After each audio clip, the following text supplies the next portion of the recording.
conference, and he was talking about that he started basically his training 2 weeks after the season ended and putting in that time.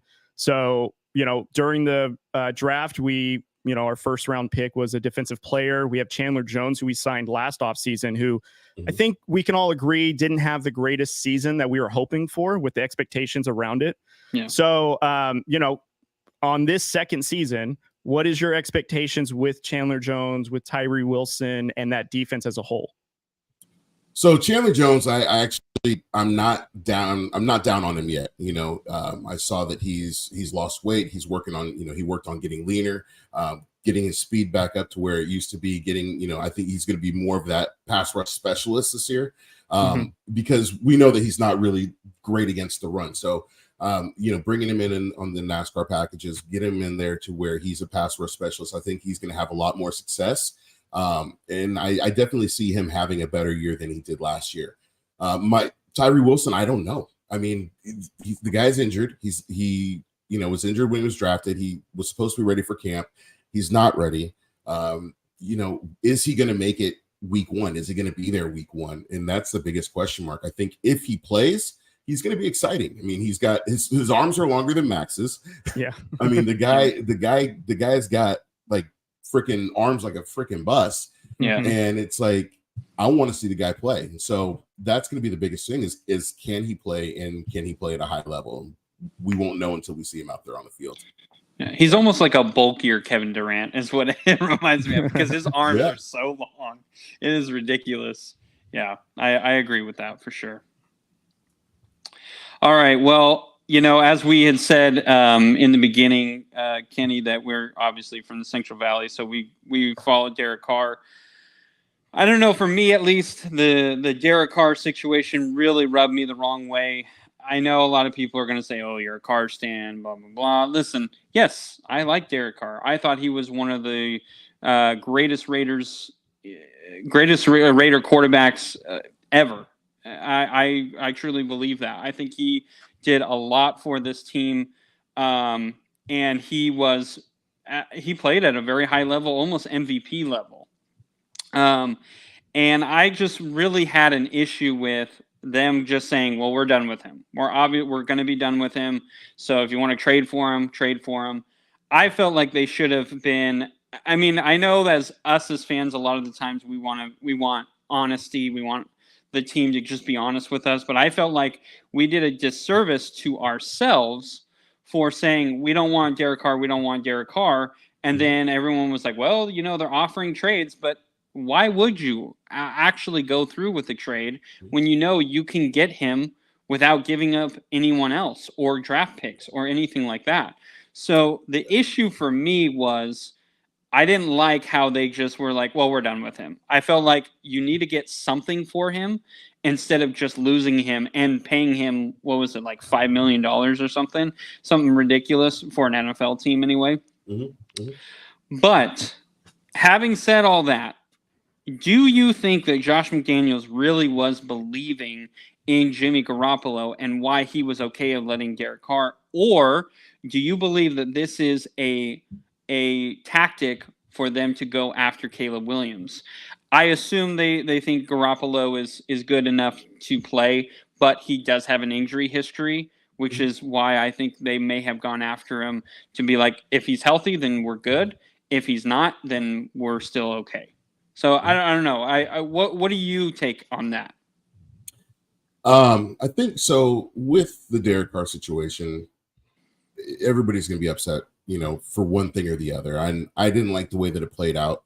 I understand it from a business standpoint. You look at, you have all this guaranteed money. If he plays, if he gets hurt, then, I get that. It sucks personally because you sit there and you're like, this guy was the best thing that we've had since Rich Gannon.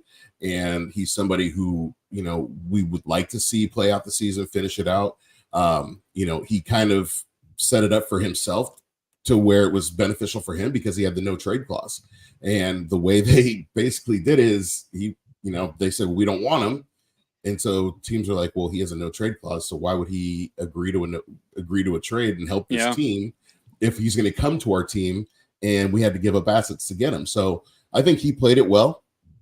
I think we'll know more about it when his career is over and he decides to talk about it. But as far as Jimmy G goes, I think you got to look at this. He has history with Josh. Josh is the guy who drafted him when he was the offense coordinator.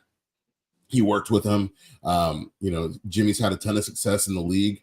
He's got a great record. You got to also remember that he's had a top 5 defense, and so the Raiders currently don't have a top 5 defense. We don't know what the defense is going to do. I mean, this defense could come out here and be insane, or it could come out and be what it was last year. I don't think that it's going to be as bad as it was last year, but you never know. It's the Raiders. But so with Jimmy, I think that he's good. He's serviceable. He fits what Josh McDaniels wants because he'll do what Josh McDaniels says. Derek didn't always want to do what Josh McDaniels said. He wanted to call his audibles. He wanted to, improvise at the line of scrimmage, which is what John Gruden allowed him to do. Oh yeah. And so those are the things that you're going to see is that Jimmy's going to be more rigid and he's going to follow what Josh says. And that may or may not have some success. I think also the question is Josh Jacobs and if Josh Jacobs is there. But do I think it's a tactic to get Caleb Williams? I don't see anybody wanting to actually intentionally take unless you're Jim Irsay. I think that, would I love to get Caleb Williams? Absolutely. Yeah. Do I think that Jimmy will be here for a couple of years? I think so. And I would like to see the Raiders. Who knows what Aiden O'Connell can do? Let's see what he can do. But regardless, I would like to see a quarterback sit under a veteran for at least a season and develop. Okay, cool. Well, I think what's tough though too, and not to continue to add more to this because that was very well done, but I think too with the whole Jimmy G into this system is we're probably just going to see, like what you said, just a player that's just going to go out there, throw the ball when told, run the ball when told, and not really audible, which, some would say maybe that was the Raiders' strength during the John Gruden seasons when they were able to kind of, see what the defense is, change to what is going to be effective towards that, play call. And then now with the, McDaniels coming in, it's just more like straight, don't deviate from this plan. And sometimes it's good, sometimes it's bad. Cause I don't know, from my perspective, when we would be watching these games, I don't know if maybe the Raiders just didn't want to change the game plan to kind of, to see what the defense is giving them or the opposing team. And they didn't really want to change the game plan to, get better. It's almost like, let's stick to it, even though it's clear that it wasn't effective and it wasn't working. So for our perspective, at least, I think Derek Carr had a lot of stalling because he's told to do this, but he sees it's not working, runs that play. Obviously it's not working. And then, what would happen is our defense, again, not a top 5 defense, what Jimmy G is used to, we'd give up a lead or we'd let a lead get away from us. So I think I'm very interested to see how this Jimmy G thing goes. And I agree. I don't know if we're going for Caleb Williams, but, I'm hoping that this Raiders team is going to shock a lot of people. But I say that in a lot of, tapered expectation because I thought that last season when we had McDaniels and I thought it improved offense and it just, the expectations were a little too high, I'll say for myself. And so I think we all got pie on our face from that. So, yeah. Well, we could also see Tom Brady. This could be a ploy to get Tom Brady back on the field. So, I mean, I'll take Brady. Yeah, exactly. Probably would be an improvement, to be honest. Someone put, I don't want to see Hoyer. I 100% agree with you. No. Yeah. Brady wins his first year in any system. So it's true. That is true. And I think he would be allowed to change plays at the line of scrimmage. I think he's earned that with Josh McDaniels. So yeah. All right. True. So just to carry on with the player theme, Kenny, is there a player that you foresee having like a great season with the Raiders that people aren't really talking about? Who I think is going to have a really good season with the Raiders? You look on the defensive side of the ball, and I'm going to go with Nate Hobbs. He had an injury last year. He came back. He didn't play as well as he wanted to, as he did his rookie year. I think Nate Hobbs is going to have that bounce back year where he just comes and lights it up. I think having a guy like Marcus Peters there to help, I think that it's great for his development because it's, the same type of player. And so I'm excited to see Hobbs and see what Hobbs can do. And, I'm expecting him to have a breakout year. It's a good one. That is a really good one. Yeah, I love Nate Hobbs. That guy, he reminds me of when Nnamdi Asomugha was just starting to come on. He was just, God, I loved Asomugha on the Raiders. He was just so good. And Nate Hobbs, like, just coming out of nowhere, really. And the way he's been playing lately, I love Hobbs.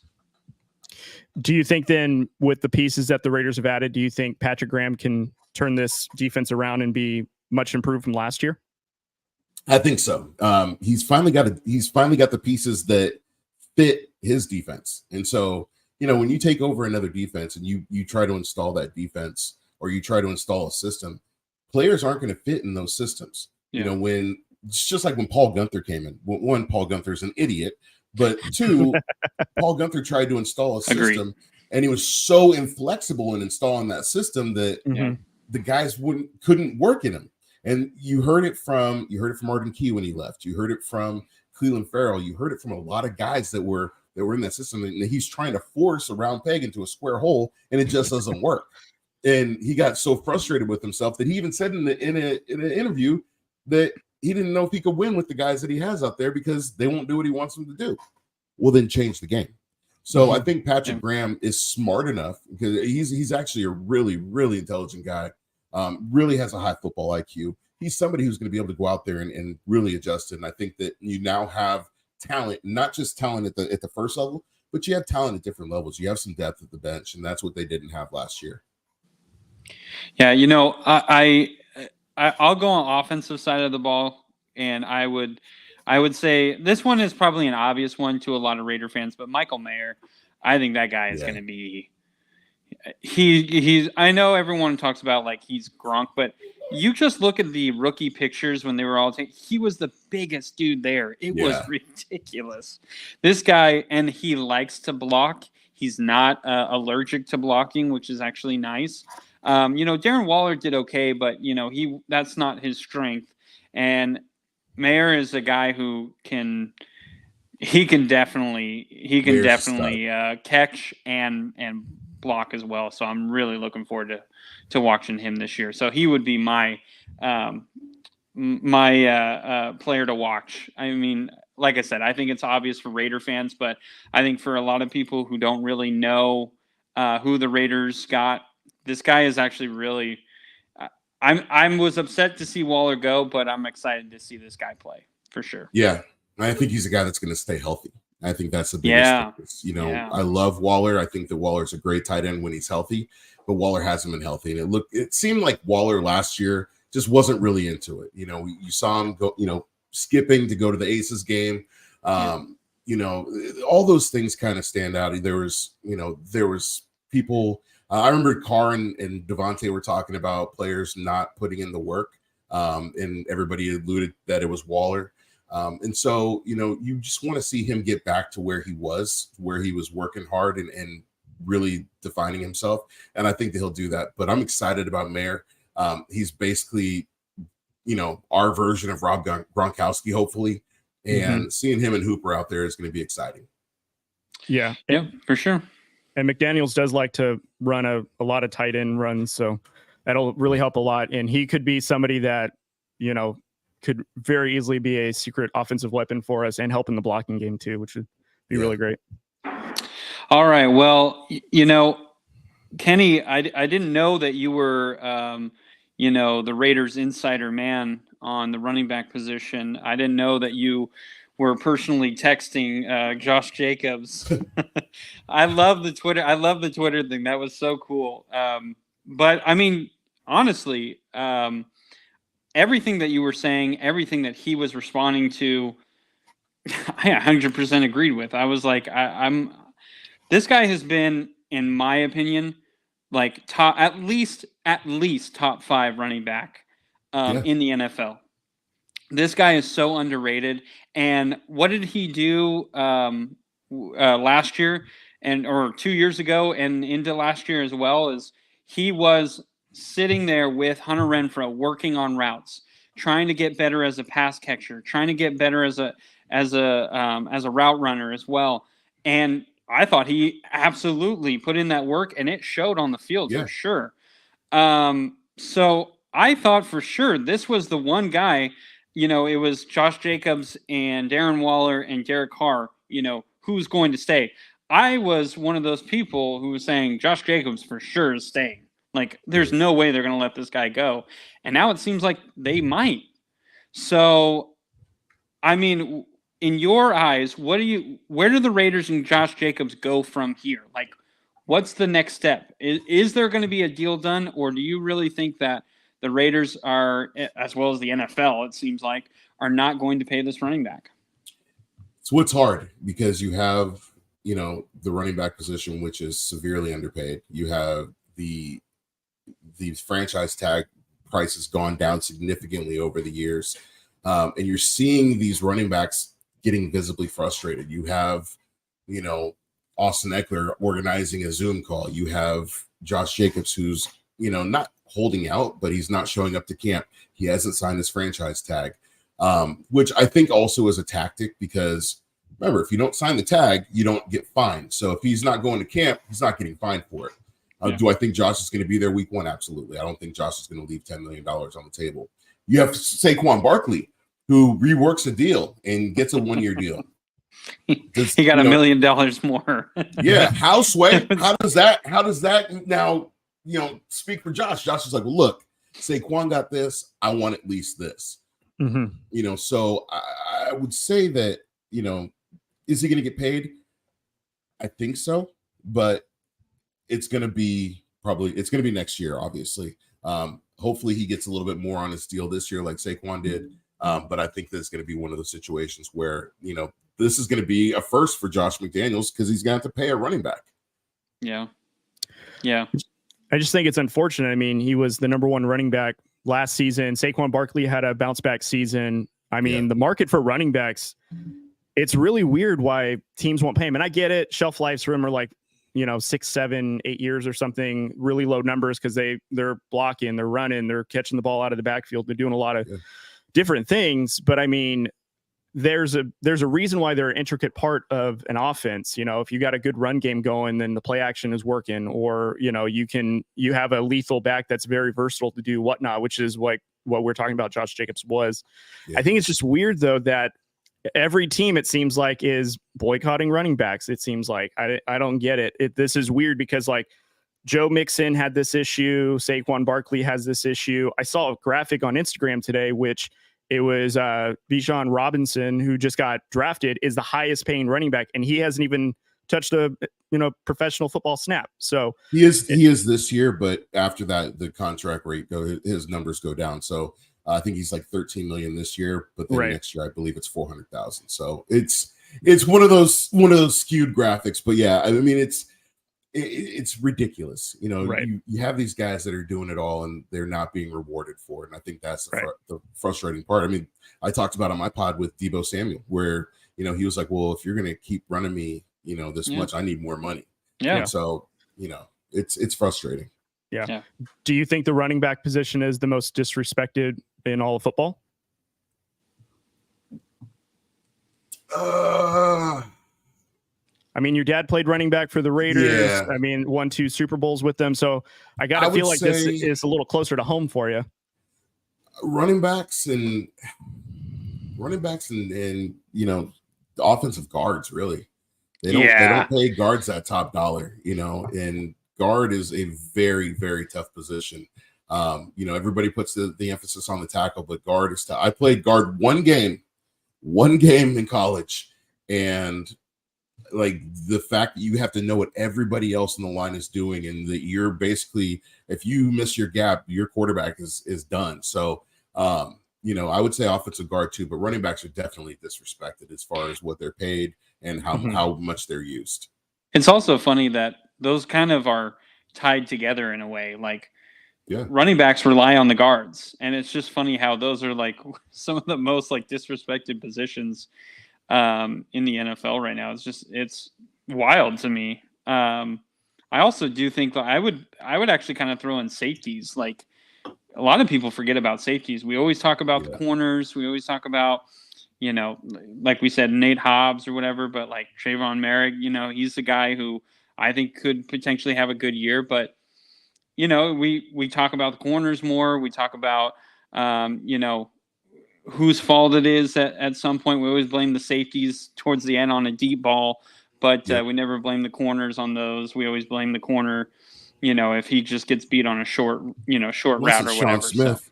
So, yeah. So, all right, Cody. Well, let's see. We're jumping around on the questions, so we've thrown myself off here a little bit. Let's talk about the rivalries, because you know what, on Twitter, at least you're very, very vocal about these damn rivalries. I love it. I don't have the cojones to go out there and absolutely just bash a team, but you know what, I respect a man who definitely can back up the talk for sure. Yeah. You know, I know you. I think you watched the quarterback series on Netflix, right? Yeah, I'm not fully done with it, but I've been watching it. Yeah, I loved the interaction with Max Crosby and Patrick Mahomes. I was like, I rewound it like 2 times just to watch it again, because Patrick Mahomes was like, "Come on, man, come on," and I was like, "Come on, Patrick, you know what his job is. Like, don't act like, come on, man." Yeah. I'm here all day. I'm not here. So, you know, I love the rivalry with the Chiefs. And honestly, even though the Chiefs have, I mean, let's be honest, they've beat us more times than not. But I do think that at least with the games that I have seen with Derek Carr in the recent years, they've always been very, very close. I mean, always very close. And the Raiders, you can always see the way that they could have won. And so I'm hoping that we see that again this year. Hopefully the defense is better, because I do think that is a factor. As much as we were all talking about how, you know, them losing Tyree Hill, they're going to miss a step, I still do believe that this offense has taken a step back a little bit, because at times last year, that Chiefs team did not look as monstrous as it used to. You know, Tyreek Hill was that guy who could get out of a tight situation for the Chiefs. So the Chargers, I mean, their offense looked stalemate. The Broncos, I don't know what to expect because of Russell Wilson. Yeah, I love your Broncos hate. It is fantastic. And then that video of Marcus Peters when I think it was when he was with the Rams calling out Sean Payton. I love that. That was God, that got me hyped up. I was like, oh man, I'm ready for Marcus Peters. But you know, I don't really know what to expect in the AFC West. It's I do think the Raiders can be somewhat competitive in the AFC West if their defense has gotten better. I mean, these rivalries, what do you think is going to happen for Raiders specifically? The Chargers are going to win the Super Bowl for like the 5th time. Yeah, that's all I've seen. Yeah. Freaking preseason hype. Always. Yay, look, give Head and Shoulders $262 million. Great. Cool. Yeah. Justin Herbert gets paid. Wonderful. I'm not worried about the Chargers. Okay, first and foremost. The Chiefs are still the team to beat. Okay, they're Super Bowl champs. Can the Raiders beat them? Can the Raiders cover a tight end? That's the first question. If the Raiders can cover a tight end, then Raiders can beat the Chiefs, because the reason why the Chiefs beat the Raiders is because Travis Kelce beats the Raiders. Every year. That's it. Just Travis Kelce. Travis Kelce. He's their best receiver. Why are we not covering him? He's got like 300 touchdowns against the Raiders in his career. God, you know, Travis Kelce trolls more than me, because he's like, I love Raider fans. You guys, that's true. Raiders give me all my touchdowns.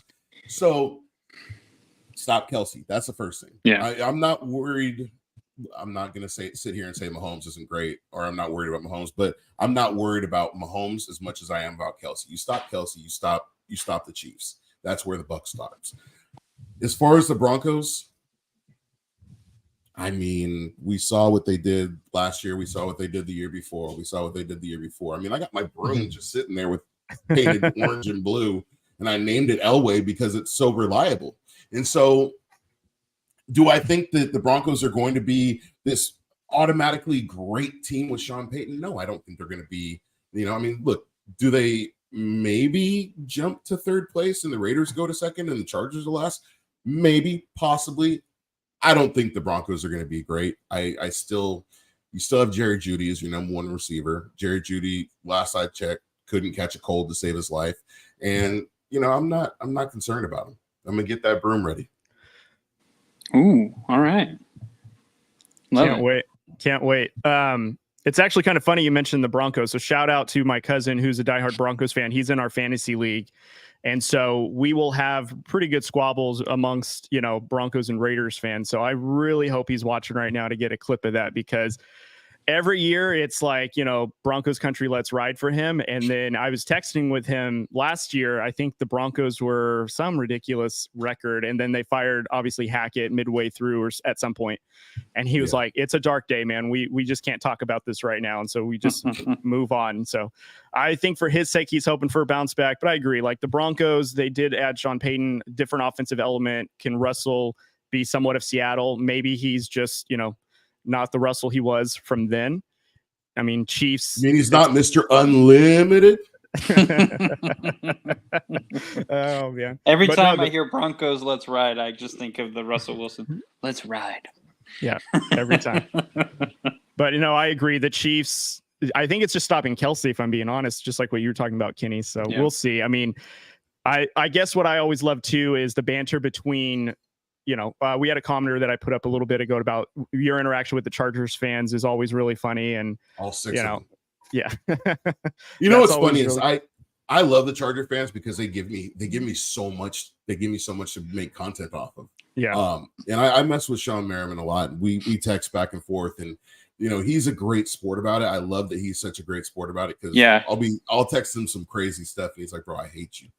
And there's some Charger fans that are fun to go at it. There's some that are fun for me to destroy. But the Chargers are a really fun fan base to troll because they ain't done nothing. They ain't done nothing. They ain't gonna do nothing, and they'll never be nothing. So keep your Twitter fingers, keep all that, because we know there was only like 5 or 6 of you, and most of them left when Phillip Rivers left because that was all his kids. So we're all right. What's funny is I loved your interaction. So I see the Sean Merriman on Twitter between you and him, but I also love on TikTok when you went back and forth with NFL Mike throughout the season. Oh, yeah. Now, granted, the Raiders didn't have the greatest season, but just the banter between you two leading into the season, in the middle of the season. And then, again, every team has their woes. Chargers were no less than that. So it was great to see that little content battle going back and forth between you two. So that was a highlight for me of last year. If there was ever a down year, it was great to get some of that content out between you two going back and forth with one another. Yeah, Mike's dope. I like messing with Mike. He's one of those Charger fans that gets it, and he embraces the troll, and he's a pretty damn good troll himself. So it's fun. That's great. Okay, I think we got a couple more questions to go, and I think this one's a pretty pivotal one. So we're talking about the defense, we talked about the offense, Jimmy G, we went down the gamut, but I think the ultimate question, Kenny, is how do the Raiders make the playoffs? Like, is there a road to it? Do you think, with how the landscape is in the AFC, do you think the Raiders are in a position where, maybe we can get into one of the wild card spots? Is that a possibility this year, or do you think we're still a ways away? Beat KC. Yeah. No, honestly, the path to the playoffs, at least split with KC. That's the first thing. You split with KC. You want to try. This is where you want to try to win the division. We don't want to look at wild card scenarios. We don't want to look at situations where, is this, can we do this to get this and get this? Go to win the division. Have that mindset. And I think it starts with the head coach. It starts with Ziegler, putting the pieces together. And I think that they've done a pretty good job putting some pieces together of guys that want to play, the guys that want to win. And then it comes down to the captains. It comes down to Jimmy G. It comes down to Max Crosby. It comes down to Marcus Peters. It comes down to these leaders that are going to go in there and say, look, we are tired of losing. We're tired of being the joke of the NFL. We're tired of other fan bases, cracking jokes about us. Let's go out there, hit them where it hurts, and shut them up. And I think that's going to be the start right there. We're going to see it week 1, and we're going to see what the tempo is. Week 1, when Raiders go into Denver, they go into enemy territory. This is where you set the tone. You set the tone week 1 and you just keep it going. And I think that's where the Raiders are going to make it to the playoffs. If they don't do that, they come out flat, throw the whole season away. Yeah. Yeah, that's a good point because exactly what you said. They come out flat.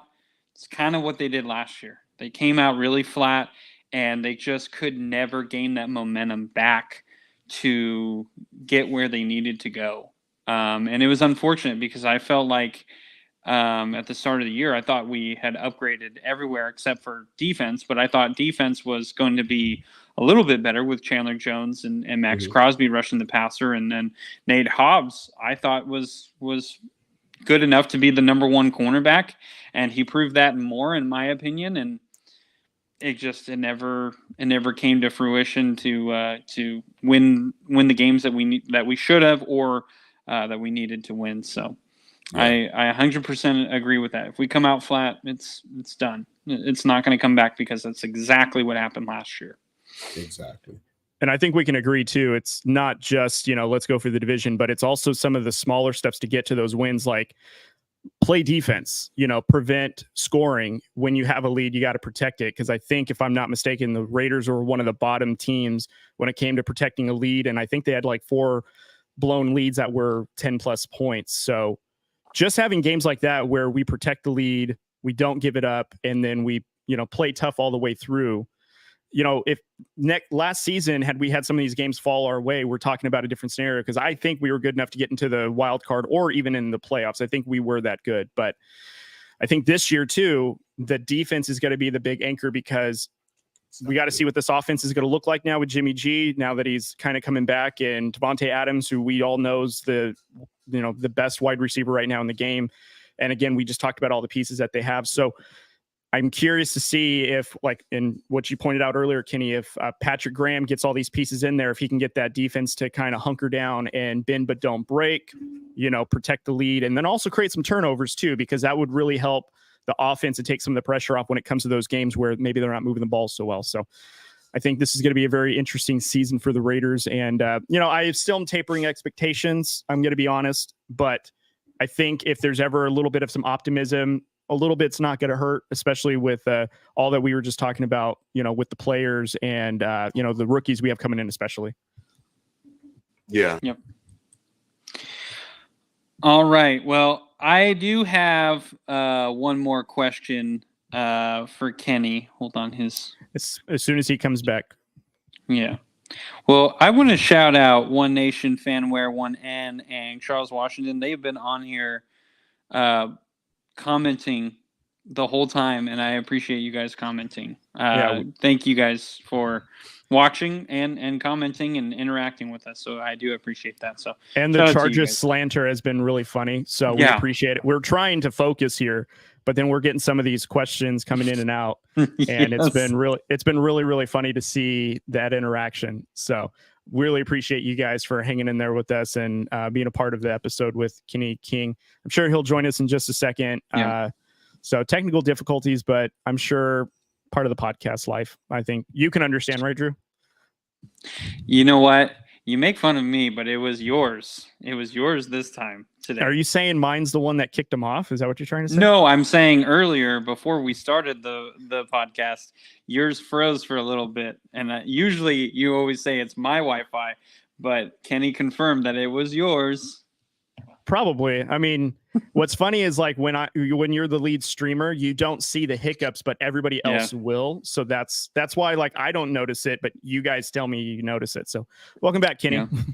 Yeah. Thanks.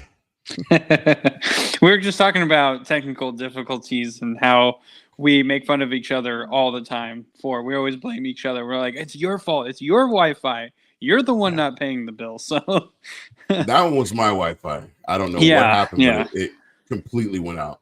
So I apologize. Love sorry that. Sorry to the viewers. Charles Washington's probably having a conniption over there. So we were just shouting out your guys for joining us, and we're mentioning we're trying to stay focused as you're giving us your answers, because they're going back and forth about Chargers in the comments, and we're trying not to laugh out loud regarding it and trying to focus. And they're really fun to have banter in the comments. So for sure. There's a lot of times where I was reading and like you were saying something like not funny, and I was like sitting here laughing or smiling, and I'm like, it's not about what he's saying. I'm just reading all the comments.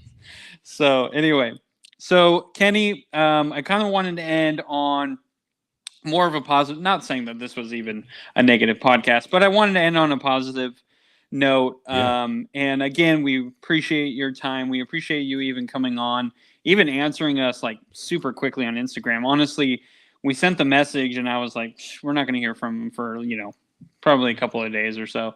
And like you messaged us back really quickly. So I do want to say I appreciate, honestly, your professionalism and your willingness to want to help these local guys out here. So we appreciate that. No doubt. But I did want to end on this. So a memory or experience as a Raiders fan that you cherish the most. I assume most of those are probably going to be about your dad. So I would say maybe one about your dad, and then also just as a pure fan, what is a memory that you have that you really, really cherish? So for me, I mean, with my dad, I would say just being a kid or being, a little kid going to training camp with him. All these guys that everybody looks to as, these legends, these guys were practically my uncles. And, so being around these guys from the time that I was born to now, the relationships that have been built, that have been carried on, me being friends with the kids, that's what it's about. One of the things is I've gotten to do a lot of things with my dad for the Raiders over the years. Most recently, we went to the Hall of Fame induction when Tom Flores and Charles Woodson got in. That's and awesome. I think that, and the coolest thing was like when we went to these events, like people were coming up to me and like, talking to me, and my dad was like, hold on a second. Like, he's like, wait, well, why is everybody coming to you? And then we go to Charles's party. And Charles walks up to me and is like, what's up, Kenny? Like, how you doing? Like, gives me a hug, like talking to me. My dad, like, he's like, wait, he actually knows you? I was like, well, I mean, we follow each other on Twitter, but that was the moment where I was like, okay, like this is dope. And then, now, being sponsored by Woodson Whiskey and having them sponsor the pod, and having them sponsor the events that we do, it's been a really cool turnaround because Charles is always my favorite player, Charles and Tim Brown. So that's probably the coolest experience with my dad. I mean, obviously I just went through a bunch, but then as a fan, my favorite game, aside from the Jacoby Ford KC game, would probably be the Derek Carr's first win. And that, first win against Kansas City, in the rain, C.O. Moore and Khalil Mack doing their dance 15 yards back, Justin Tuck ready to kick their ass. Charles Woodson. Charles tells me this day. He's like, man, I was going to knock their ass out if we lost. But just we all would have agreed that they should have done that. Yeah. And just so getting that first win, like that's what being a Raider fan is about, because the Raiders can be 0-16, 0-17. And Raider Nation's always going to get fired up for the team. And that's what I love about Raider Nation. And that's what I love about Raider fans, is that it doesn't matter where the Raiders are. Raider Nation will always be there and will support their team no matter what. And that's, it's exciting. You see somebody out wearing a Raiders hat, you hit him with that Raiders. It's exciting because they're going to do it back to you. You're not going to have somebody be like, I'm not going to do that in public. Like right. Raider fans we're loud, we're a boisterous bunch, and we go out there and we have a good time and we back it up. Yeah, those are good. I like that. You said shout out to Woodson Whiskey, by the way. I actually for the Super Bowl they had like a little competition, and I just I tried to do it, try to win, because it was like a signed helmet by Charles Woodson, and like 4 days after the Super Bowl, I get a message, you won. And I was like, what? Dude. So I have a Woodson Whiskey helmet signed by Charles Woodson, nice. Which was so cool. I was so in awe of it. I couldn't wait to show everyone. We had a family get together like the week after I got it. And I'm just showing everyone. I'm like, look at this. I got Charles Woodson's signature. And they're like, wait, how did you get that? And I was like, they're like, what did you pay for it? I was like, no, I won it. I won it on Twitter. This is insane. So That's yeah, dope. I was showing that thing off like crazy. I still do every as you time. should. Yeah, anytime anyone comes over to my house and is like, oh, and I haven't shown it to them, I'm like, hey, look at this real quick. And they're like, yes, this is awesome. So That's dope. yeah. Cody, let's actually, I'm going to ask you the same question. What is a Raider memory as a fan that you cherish the most?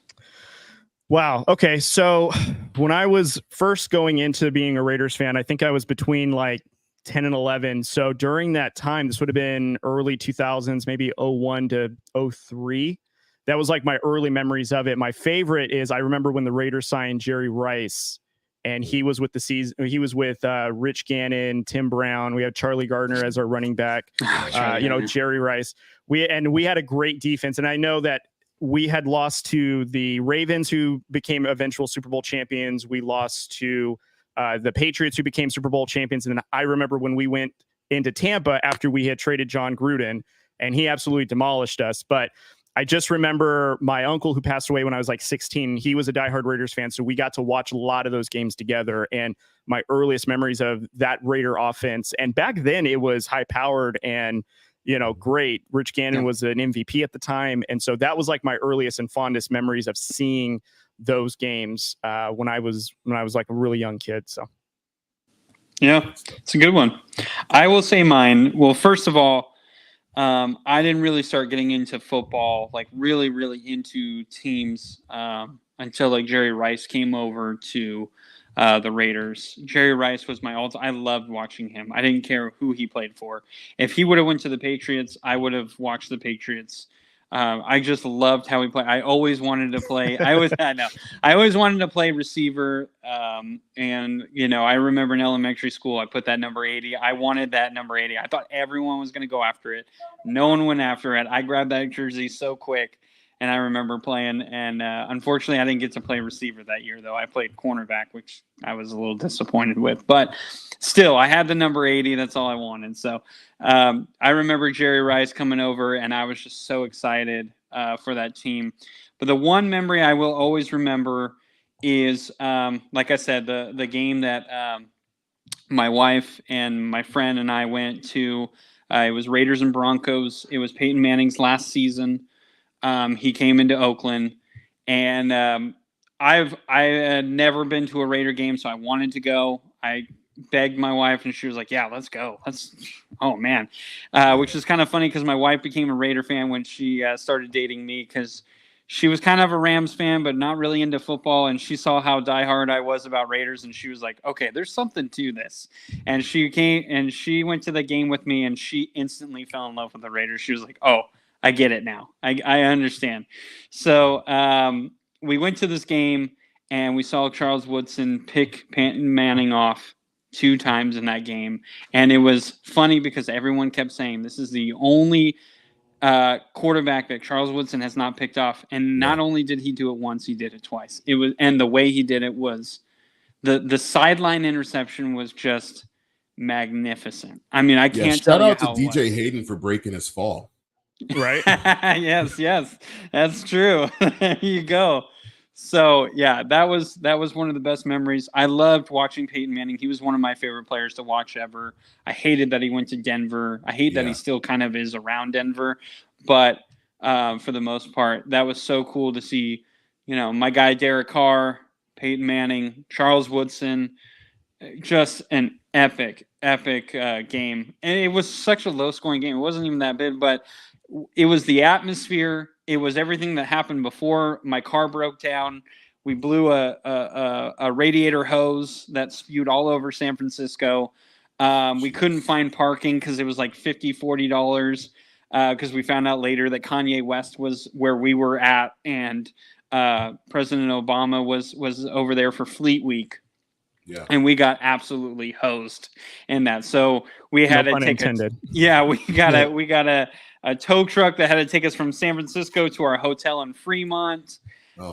We had to my friend and I had to walk about 5 miles to the Embarcadero, where we then took the BART all the way to Fremont and then had to walk another 5 miles to our hotel.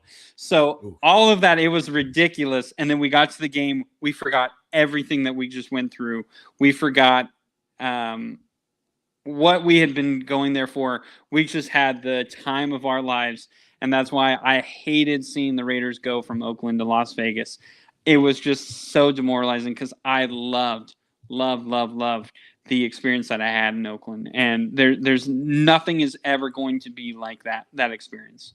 Yeah, I agree. They're trying to replicate it now. It's getting better at the tailgates, but it's not what it was in Oakland. Oh my God. The smell, by the way, the smell of the tailgates in Oakland was the best thing I've ever smelled in my life. I never wanted a hot dog so bad in my life until I was walking through the tailgates. I was like, oh my God, where do I get these hot dogs? Will they just let me get one, or do I have to pay for it? Yeah. I love the smell of that. It was just, that's another experience that I had that I have not gotten anywhere else. Just they did bring that to Vegas. So you got the hot dogs in Vegas. Yes. We got to add it to the bucket list, Drew. All right. All right, Kenny. Well, we're going to close, man. We appreciate you so much for joining us. Is there anything that you want to plug? I know that you and the Blackout Experience, you guys do a lot of, VIP parties and tailgating, ironically. So is there anything that you want to plug or give out dates to that we can be a platform for you? Yeah, appreciate it. Every single weekend of home games, the night before, me and the Blackout crew, we're going to be at Tropicana. Come party. It's a free party. Day of, you have the party bus. We start at Barcode Burgers, best burgers in Vegas. We go in the party bus. Party bus takes you to the stadium. From there, you go to J-Lot. We've got a whole tailgate set up. Woods and Whiskey, Pacifico, and Happy Dad are sponsoring that. Awesome. You get out there. You have a good time. Go to the game. After the game, we have an after party at the Winfield Club. After the Winfield Club, hop back in your party bus, go back to Barcode, and call it a weekend. But that's what we got. It's Barcode. We got Tropicana party bus. You can check it all at blackout.com. That's right, awesome. Kenny, I do have to ask you one question. How do you remember some of these games? Because with all the alcohol that is at the tailgates, and especially being sponsored by Woods and Whiskey, I don't think I would remember most of the game. That's what rewatching the game is for. There you go. You got to record when it. I go to the games, look, when I go to the games, I don't remember anything. I remember distinctly here. I know that we're running low on time, but I remember distinctly the Arizona game.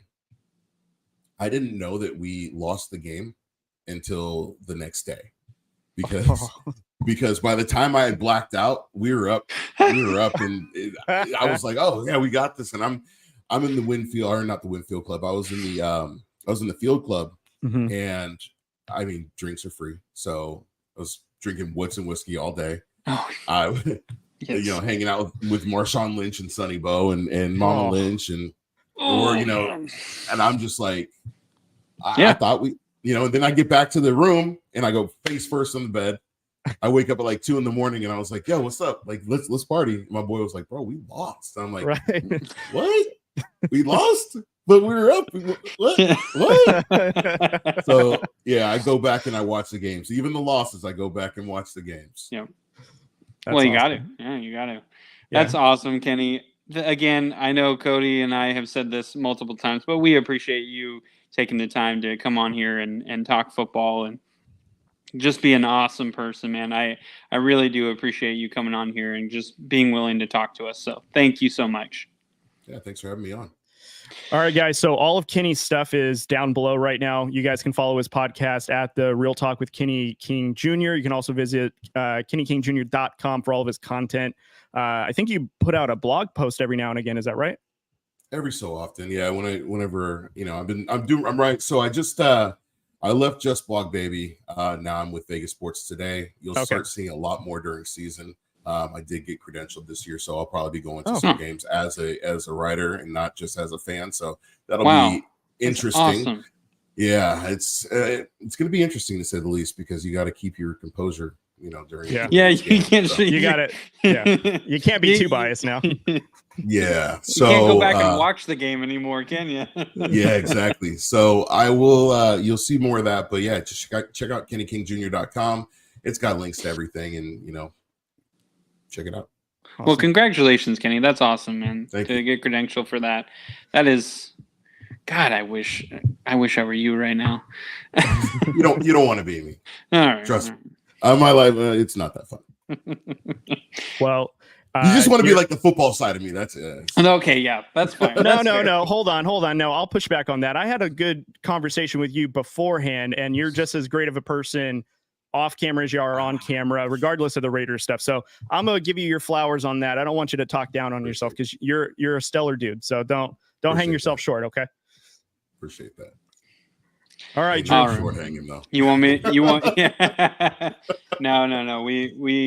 Yeah, you're an awesome person, man. I really do appreciate it, and congratulations on all your success. That's so awesome. So, Cody, you want me to do our whole spiel here? Just give them the website and let's go home. All right. Yes. Go visit drewcodesportstalk.com. All of our social media sites are on there. We're on Facebook, Twitter, Instagram, TikTok, YouTube, all that jazz. Subscribe to our YouTube channel and also the podcast. And also how everyone's been commenting on this video. This is how we always want it. We always want to hear from everyone, whether you agree with us or not. Please comment. Please like. We do appreciate everything. So thank you guys in advance for watching. And Kenny, again, a huge shout out and thank you to you for coming on to the episode. Cody, any final thoughts for you? Man, football season's going to be great. Kenny, we're going to probably have to get you on the calendar again for football season, man. This was fun. Yeah. Thank you. Anytime. Yes. All right, guys. Thank you.